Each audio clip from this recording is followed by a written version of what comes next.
Hello and welcome back to the Rate Show. We're Sahan and Jerzen, and this is the show where we discuss tools, techniques, and systems in the world of productivity and decide whether they are overrated, underrated, or somewhere in between. Sahan, how you doing today? Dude, I'm doing good. Yeah, the last week hasn't been that eventful, but it's been nice. I'm just chilling and yeah, overall pretty good. How about you? That's pretty cool. I've been great. So my classes start today, finally, after all these episodes of me talking about summer vacation. I have my first class today afternoon. It's cardiology. I'm pretty excited about it. And another thing that's been happening in my life, last week I went to a YouTuber meetup where I met with Sheen Gurub, who you might know as Ali's ex-roommate, and she's also a YouTuber podcaster. She has a podcast called Dream Girl. That's what she's mostly known for, the podcast. But she also has a YouTube channel. I think it's about at 17, 18,000 subscribers. It's pretty great. It's mostly vlogs and things like that. And she also has a series called Woke Wednesdays where it's just food and talking. It's pretty great, pretty good vibes. It was really fun. The meetup met a lot of new people, positive vibes all around. So that's been pretty fun. Yeah, dude, that The sounds reason for the meetup. awesome. Mm-hmm. The reason for the meetup is because she recently moved to Dubai because of a job. She made a video about it, and yeah, she was like, "Hey, I'm gonna have a meetup. I thought I would just drop by, say hello." You know, So what I've was it never like? been to a Were YouTuber they? meetup. Yeah, dude, what was the vibe like? And were they all in the same YouTube niche, or was it like productivity? And obviously, she's a bit different with her angle's Mm-hmm. a bit different to Ali. So yeah, what was the vibe like? Definitely. It was honestly it was pretty chill. So I was the first one there. I was actually there before everybody else because she kept the meetup at the Dubai Mall. And if you've ever been to Dubai, you know that the Dubai Mall is massive. Like it's pretty huge. Parking is always kind of tricky to get. So I parked my car about 20 minutes away. Then I walked over to the cafe where we were meeting. I was getting some work done with a cup of coffee, and then I saw Sheen. I think there were about, if I remember correctly, about four or five of us, and we were just talking about a lot of things, YouTube related. So I told her about the channel. I was actually a part of her vlog, so I got to shout out my channel and also the podcast there. So that was pretty fun.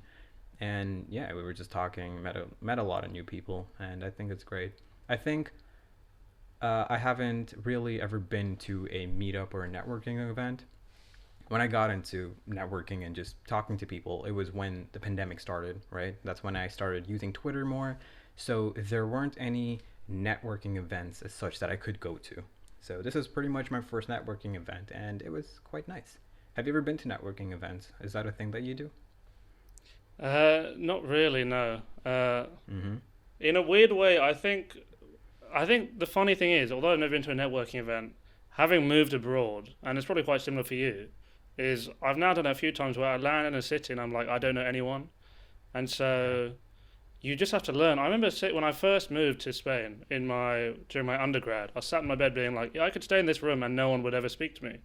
And yeah, not in terms of like work. Like networking is such a funny word, I think, as someone who is yet to like enter the proper professional world of like jobs.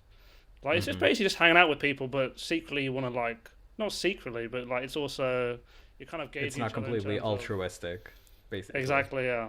But Mm-hmm. no, I haven't. But we'll see. I'm sure as our channels grow, I'm sure there'll be more DMing and hanging out. But it's nice that we can now actually meet up with people in real life and yeah, For get to sure. know I've them. actually had a couple of people message me on the Remnode Discord server where we're pretty active. They message. It's mostly Remnode related questions. I think you've experienced this as well, right? We're sort of Remnode technical support team, the de facto technical support team. People just message us. I'm like, hey, this isn't working. How do I fix this? I mostly just point them to the actual support team because I have no idea what I'm doing. Oh, but yeah. Okay, dude, I love Remnant, but dude, that Discord is now. For anyone who doesn't know, there's an update coming out, and everyone just wants it so badly, and I feel like it's now become the be all and end all. Like it's like so bizarre, so bizarre. Yeah, I'm just waiting for the first meme to show up for the Remnode thing, like for the Remnode update, the meme. yeah, it's Yeah, right. it'll be a glorious day when it comes. Yeah, exactly. I think it's gonna be revolutionary. I'm actually waiting for the update because I want to make. I'm actually working on a pretty secret project, which I can talk about not now, but maybe later. And the update is crucial for that project. I'm at a hindrance point because the update hasn't come out yet. So if you don't know what the project is, I'm not going to mention what that is, but it's going to be pretty exciting. I think it's going to be exciting. It involves Remnode for obvious reasons. And yeah. Right. Moving on to today's episode. What are we talking about? So today we're talking about underrated creators. So you've chosen two, and I've chosen two creators who we think make great content. Although I don't really love the word content, but they make great videos, blogs, articles. They're also great people. Exactly, Yeah. yeah, great people as well. They probably, I mean, at least my people, the people that I'm going to talk about, the people that I'm going to talk about, they have had some influence in my life. And, well, I've worked with one of them as well. So it's going to be an interesting episode. Do you want to go first? Who is your first underrated person? So my first underrated creator, let's say, is someone called Red Gregory. And if you don't know who Mm-hmm. Red is, she has a blog and a YouTube channel. But I found her through the YouTube channel. And on this Yeah. channel, she creates various templates using Notion most of the time. I guess it's quite funny that I've chosen a Notion YouTuber as my underrated person. But Notion, but also Remnode and Rome. So she has a mix. She's not just about Notion. Mm-hmm. And you should watch her videos if you want someone who like is really good at conveying information, but without this dynamic of expert and learner. Like what I love about Red Gregory is she has these tutorials, and it just feels like you're going on this journey with her of learning.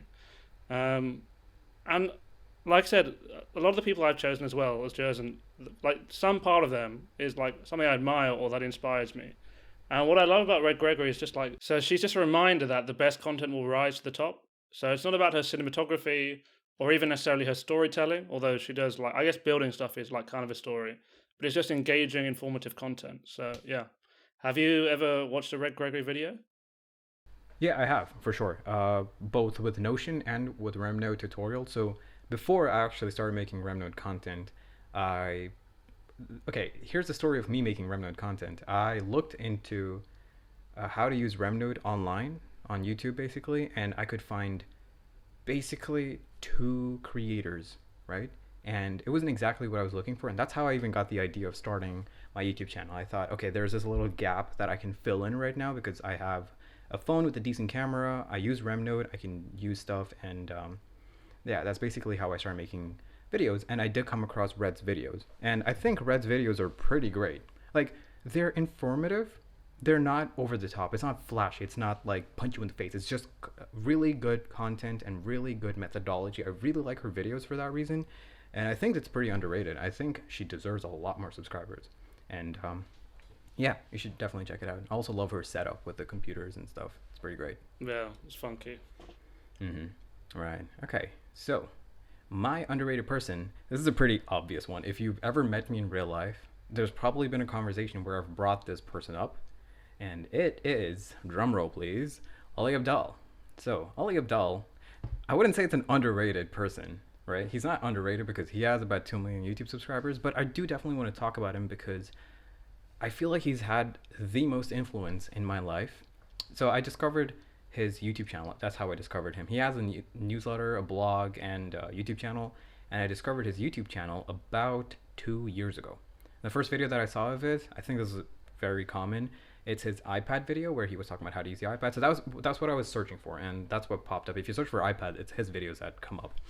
So I started watching his videos. Then I discovered his active recall spaced repetition video. If you don't know what those are, you should probably check out last week's podcast episode where we discussed about that, efficient study techniques.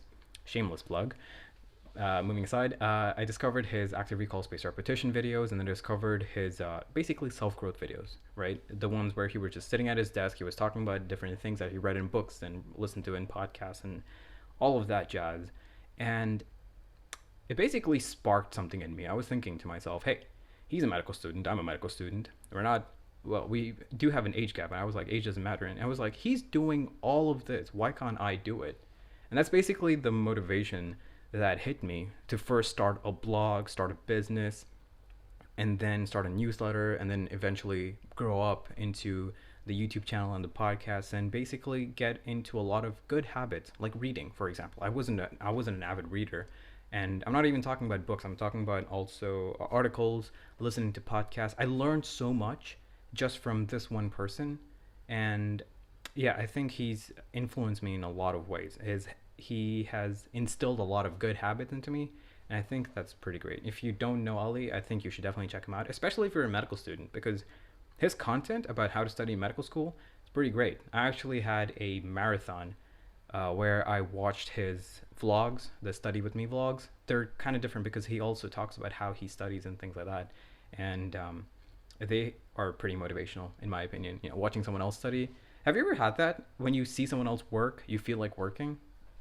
I think that's it's not Yeah, I common, do but definitely.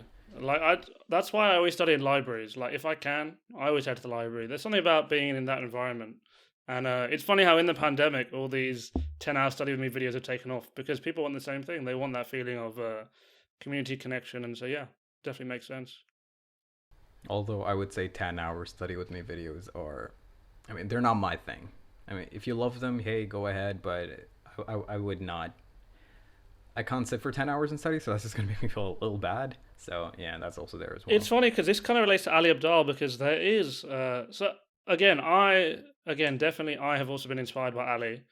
Although recently, interestingly, I've shifted away from like inspired by him as a student and more as a content creator. Like I wouldn't say I watch all of his videos. Like I've watched probably like one in three, one in four now. But still, like the way that he has built this like empire, if you want, of like his newsletter, his blog, his channel. Obviously, he ran a company. He now has a YouTube academy, which I was part of. Yeah, dude. But it is funny how like whenever you say something like 10-hour study with me, I do think of Ali Abdal and like is like he started this wave of productivity YouTubers, I guess. And I think whenever people bring up the term toxic productivity, people tend to shift it towards him eventually because you have his I don't know, the fact that he watches TV sometimes on like four times speed, people find like too productive or yeah, I've seen a lot of people fire shots at him, which I guess what happens once you get to 2 million subscribers, you're just Yeah, there's eventually going to be a small percent of that 2 million that's going to be people that don't appreciate your content, you know? So I think that's pretty common. Have you ever had hate comments? Like YouTuber to YouTuber, have you ever had hate comments?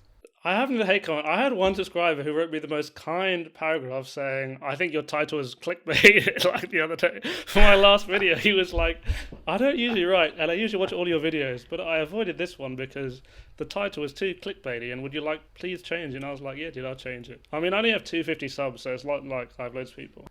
But, dude, what about you? Have you had a Oh, couple, like, wow. Yeah. So I've had some comments saying that, when I was a kid, no one. So I think it was a video about RemNote, right? RemNote and Notion or something like that. Basically, an application that you can use to study. And the comment went something along the lines of, when I was a medical student X amount of years ago, we didn't have applications, we didn't have study methods, we just studied. You don't need all of that, yada yada yada. And I mean, I didn't feel bad by watching that comment. For me, I just thought of it as, okay, that's his opinion. This is my opinion. Like, I think it's great. He thinks it's not. Cool, but I wouldn't necessarily call that a hate comment as such. But I have had those comments where it's like really kind. It's like, oh my god, I really like your content. Those are really heartwarming. Like, to be honest, I think people shouldn't be afraid of hate comments. I know one fear that people have when they start YouTube or if they start some sort of content online, they think to themselves that, hey, I'm scared that I'm going to get hate comments, I'm going to get hate online. I think that's not very common. It's going to be a very small percentage, although that's, you could let that small percentage harm you in a way that you don't want it to, but I think you shouldn't really be scared of it. Now that I've done it, I would say that it's not something that is as big as a deal as you might think it is. Side yeah, comment, that's a no. really good clip. I would agree. Yeah, yeah. I would agree. Definitely don't need to be afraid of hate comments. I think it's yeah. It's tough though because I do think like it's often the videos that go viral that take you out of your audience that make you end up with hate. Like it's the same on Twitter, for example. Like who is it? Oh, dude, there's this phrase I can't remember. But anyway, apparently on Twitter, like someone is always getting hated on every day, and I think it's the same on YouTube. And it's just like the chance of you're a small creator, you're not the person who's going to blow up and people are going to hate on. But if you're Ali Abdal and one of your videos blows up, you are going to get haters. And I think you do over time. I feel like you build this protection layer of like all these loving, warm comments. That mean like when you get one hate comment, you're like, whatever. Like I've had so many people say thank you for my work. It doesn't matter. On a side note, Cool. I've actually So, applied to work for Ali Abdal. really? I saw his job applications. What position did you apply for? Is it the one in London or is it the remote one? No, this is I think one for, I don't know if it was publicly advertised. It's one for his part-time YouTuber academy. But yeah, so I had a written application. They've done like I did like a little test, and I think I'll find out sometime this week if I can get interviewed or not. So Good luck for that. That's pretty exciting. Yeah. All right. So let's move on to your next underrated person, and then we can do mine. my next underrated person is someone who, if you're into YouTube, you probably haven't heard of. Like, it's not very big on YouTube, but if you're on Twitter, the man is a behemoth, and his name is Tiago Forte. And he's known for his course, Building a Second Brain, where he shows people how their note taking system can sort of become like a creative bedrock, if you will, of all their work. So whether it's like writers or business people, they come to him and they take basically advice about how to take notes. And I think you should read his blog post because although he has this course, and a lot of people like, he sells this course for thousands of dollars because his market is very much Silicon Valley tech nerds, basically. But he has his blog, which like has free posts and paid posts, and he has like books, like which are basically just collections of blog posts. And you should read these if you want to like learn about productivity in a way you've not seen before. And so, like, whereas I think that Ali Abdal is like the productivity people for students on YouTube, this guy is a productivity nerd for like the people working in Silicon Valley. Like, he is their go-to guy. Um, and so he just throws out lots of different ideas that I don't think you would find on YouTube. Like, for example, he wrote one great article which was called "Productivity for Precious Snowflakes," and basically he argued that for people who's basically their time is not contingent on anything. Like, let's say you're a knowledge worker. The idea is that you basically get paid for the knowledge. Like, your work should be based upon your mood. Like, the drive of your creative work is like not your values, your goals, or processes, but your unique states of mind. Um, he's also really into like principles, not prescriptions. So rather than doing like tutorials, he tends to build up principles, and that can apply to lots of people. So even his course, for example, he doesn't say use Evernote, use Roam, use RemNote. It's very much like, I'm going to give you these principles and they apply to all your ideas. And I think what I like most about his work is that his ideas come from a variety of fields. So like he'll read research literature or old like Buddhist books. And so sometimes on the YouTube flywheel, not always, but it can often feel very samey. And this guy definitely is different. Yeah. I think also I empathize a lot with his life story. So like he came out of college, like worked for 2 years abroad. I think he joined like a design firm that was French, and then he launched this online course that just changed his life. Like a GTD, a Getting Things Done course, which is basically like a productivity system for people who don't know. Yeah. So overall, interesting guy. I think what you probably noticed from both of our choices is that like it's not just people's content we admire; it's their journey and just like they're like we admire them now as creators. I think because we both yeah are YouTubers. We like admire the creative journey as much as the actual content they produce. Yeah. Yeah, I would agree with that last bit that you mentioned. Speaking about Tiago Forte, I haven't really checked out his content. Like, I haven't read his blog post. I do follow him on Twitter, and I do see some tweets occasionally.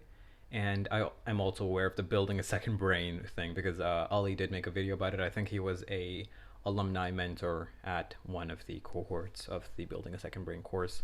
Pretty good content. You've actually made a video about one of his let's say methods, right? Para. Yeah.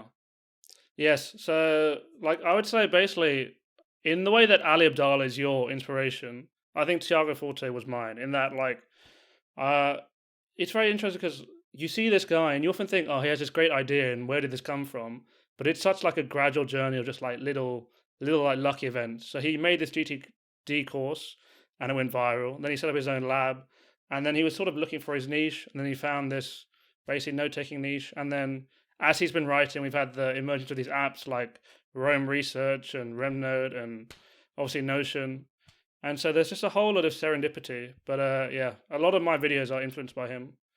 And yeah, dude, very interesting. I will say his Twitter is just a load of just like, I mean, shit posting. Sorry for that. I don't know if we're allowed to Yeah, swear. I've Yeah, realized. like it. It is. I feel like his Twitter's probably not the best way to get to know him, but yeah, interesting guy. Interesting guy. It's difficult though because like let's say you're an Ali Abdal, you're a Tiago Forte. Um, I think a lot of people criticize these people for like trying to make money. Do you get the feeling like when Ali sells a YouTube course for like $1,000, or Tiago Forte's building a second brain is like I think 3 grand or 4 grand. It does. People too tend to get very annoyed with like creators trying to sell their work. And what's your opinion on that? Well, okay, so first of all, I think there's nothing wrong with selling stuff online, right? Especially like it's useful content. As Ali says, it's he's not selling snake oil, right? So I think, like we mentioned earlier, if you have such a big audience, there's a very high probability that one small part of that audience is going to not like what you're doing. That's just statistics, right?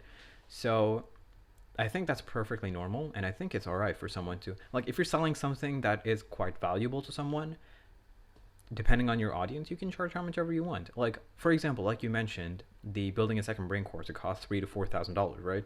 It's marketed towards people in Silicon Valley, CEOs, entrepreneurs.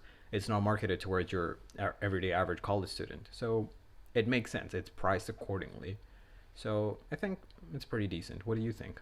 So I'm of the opinion that if you have a course, you should be allowed to sell it for how much you want to. And I think what people struggle with is they don't realize that these people put out so much content for free.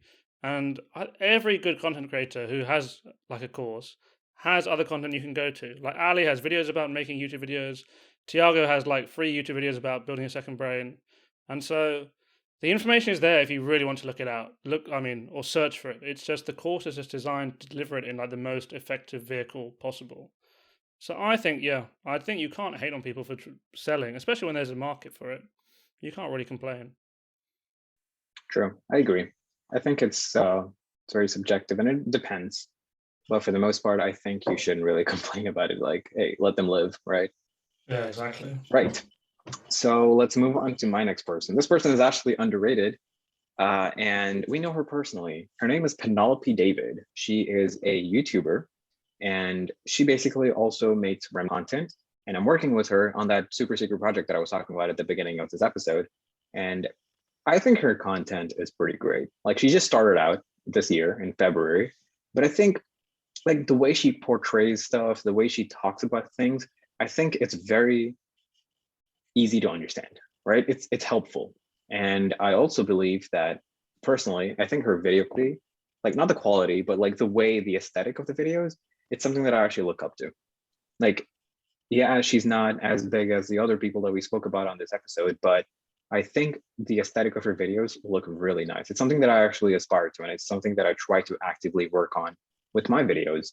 I think your aesthetics look great too, man, because I remember in the first couple of videos you made, you had a little table in the back with a little alarm Yeah, it clock or is. something. It looked pretty great. I think it looked pretty good. Yeah, those are back in the days where I would film in log and then not color correct. The mistakes we make. Yeah, but dude, I love Penelope too, just because like the thing I admire about Penelope is her videos are just so welcoming. Like I think it's partly her aesthetic and also her demeanor. Like I don't think I could pull that off. Like my videos, I don't know, but she just seems so warming and welcoming and just like yeah, the vibe is immaculate. I'd say with Penelope. Yeah, Penelope.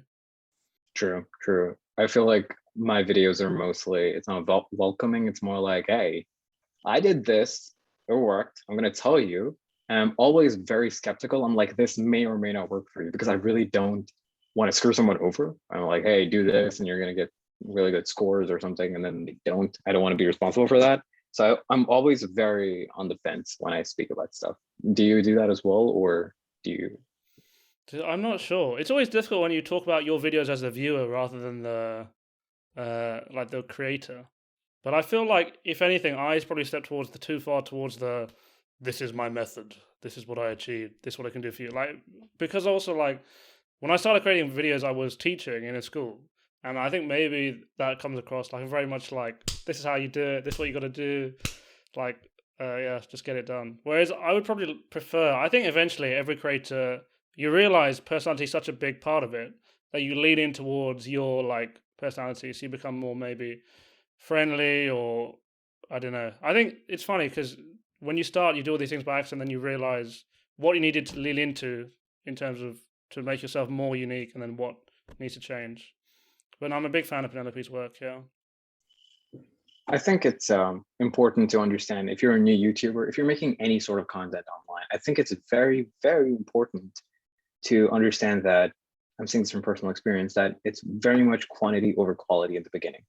Don't try to make one great video, try to make 50 crappy videos, and then eventually you're going to figure stuff out on the way. I didn't know how to edit videos when I first started editing videos. Like if you watch my first video, it's horrible. The audio is like, it's not great. So yeah, I learned by making more videos. I learned how to organize everything, make everything look a little bit more aesthetic and pretty, how to get the audio levels correct, how to color correct. I feel like that's also something that you eventually learn. And how to just be a better personality on camera. I think it's just very learn as you go sort of vibe. Do you agree with that? Or do you think it's better to just do one thing and make it better? Dude, I definitely think it's definitely learn as you go. Like the biggest mistake you can make is try and build this one perfect video. Like let's say you have never published a video before and you're like, I want to put this video out, it's gonna be incredible, it's gonna be like, and you spend ages working on the lighting or the editing. Like for some people, for most people, it's not gonna work. Like the way you improve is continually make videos, and every time you make a video, like look at it, be like, here's one thing I want to change for my next video. And if you keep going, you will eventually be creating great content. It's like that parable of the clay pots, right? You have this class of people who want to learn how to make clay pots, and the teacher says to one half, "I want you to spend 30 days making one beautiful clay pot," and he says to the other half, "Every day you have to make a clay pot." Who do you think had the better clay pots? It was the people who every day were making one, and they had to learn from their mistakes quickly. So I think if you want to learn any skill, but especially with YouTube, because it's so multifaceted, what you do is you got to make a video, take one thing from that, and work on that for your next thing. Because you got lighting, audio, your presence on camera, information quality, storytelling, all of these things you need to learn about, and you only do that by doing one by one by one. And yeah, 100% make 100 things. Yeah, I also read this article. It was about perfectionism. And basically, it goes like, the more, like, for example, if you're starting off editing a video, for example, right, you're at 0%. The more you get into it, the more higher you get, the more video you eventually edit, the higher your critique is going to be of that video. So you're going to find more mistakes. You're going to find the tiny little details annoying. And you're going to get to a point, usually at 90 to 95%, where you're just correcting the tiniest of things that don't really add too much value. So that's where perfectionism manifests, basically. It's important to stop at that point and then move on to the next one, because that's how you grow, that's how you reiterate. And like you mentioned, I always say that it's better to get 1% better. That you should try to get 1% better at the next project or the next iteration of whatever you're working on. It's important. I think we portray that. I think, at least with my videos, I try my best to do that. Even if it's the tiniest thing, even if it's just scripting the video better. Probably no one's going to notice that, but in the long run, I feel like it's important. I feel like it's going to be highly beneficial. So yeah. Yeah, definitely. Sweet. So we talked about our 4 creators. Let's talk about our underrated thing of the week. Jerzen, what is your underrated thing of the week? Okay, so this is something that I always advocate for, right? It's getting your clothes to fit properly. So if you're like me and you buy off the rack from a store like H&M, Zara, Polo, Ralph Lauren, or whatever, most likely your clothes are not going to fit you perfectly. So I am quite short. I'm on the shorter spectrum if you consider beauty standards in male fashion. And most of the time, I find that the pants that I buy are way too long. I'm like a 27, 28 inseam. They're usually end at 30 or something like that. And I can wear that, right? But I think there's just a huge upgrade when you just take the effort and spend maybe like $10 or $15 going to a tailor, getting it tailored, getting it to fit, and then wearing it. I think it's just so much more better. I think it's highly underrated. Not enough people do it, right? I know people that do it, definitely, for sure. And I know people that don't do it. If you're lucky and if you can buy off the rack with it fitting perfectly, like, by all means do that. But I think it's pretty underrated if you don't go to a tailor or get it tailored. I think it's pretty great, especially if you want to be a little bit more presentable. It's just the smallest of things, like, for example, hemming your jeans and just making them a little shorter to fit you perfectly. I think it just makes a huge addition to your overall inner and outfit.